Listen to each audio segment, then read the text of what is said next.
ఇంక ఇద్దు నేను పడలేనమ్మో అసలు నా వల్ల కావట్లేదు. ఏదో టెన్షన్ లో ఉన్నట్టున్నాడు. అసలు పొద్దుగుగులు ఏదో టనీ పనిలోనే ఉన్నాడు. ఇంకా 12 ఏళ్ళ నుంచి పడుతున్నాను. పాపం ఫీల్ అయినట్టున్నారు. ఇంకా నా వల్ల కాదు, ఇంకా నేను వెళ్ళిపోతాను. నువ్వు తగ్గొద్దు, నువ్వు వెనకడుగు. ఎంత మాట నేహడండి అసలు. ఇంకా నేను ఒక్క నిమిషం కూడా ఇంట్లో ఉన్నాను, వెళ్ళిపోతాను. ఇంకా ఆ ఊహ ఎంత బాగుందో. వెళ్ళిపోవాల్సింది. ఇప్పుడు బ్యాగ్ సర్దేస్తాను. ఇంకా ఇంకేమైనా ఉన్నాయా? అయ్యి బాబు మొన్నే కదా ఇల్లు కొన్నాడు. ఇల్లు మొత్తం ఆయన పేరు మీద పెట్టేసుకున్నాడు.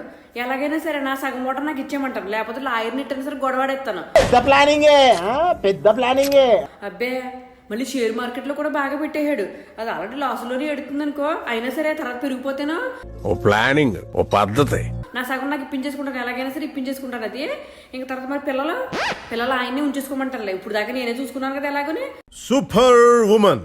ఆ పిల్లలతో ఆయనే చూసుకుంటాడు, లేకపోతే మళ్ళీ ఇంకో పెళ్లి చేసుకుంటానంటాడు. ఎందుకు పిల్లలు ఆయన దగ్గరే పడేస్తాను. ఇంకేంటి ఇంకన్నీ బాగానే ఉన్నాయి. అయితే ఇంకన్నీ రాయించేసుకుంటే గానీ ఒక గొడవ వదిలిపోద్ది.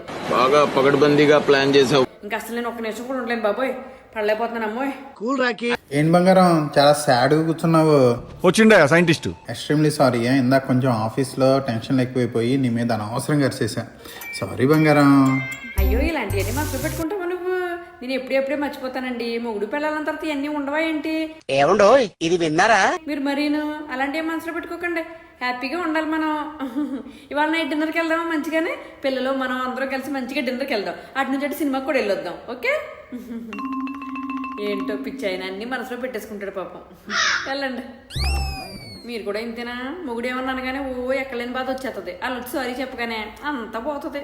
ఏంటో అంటే ఏంది, ఎందుకు నీ ఎన్ని ఎందుకు బాగానే చేసుకుంటున్నావు కదా.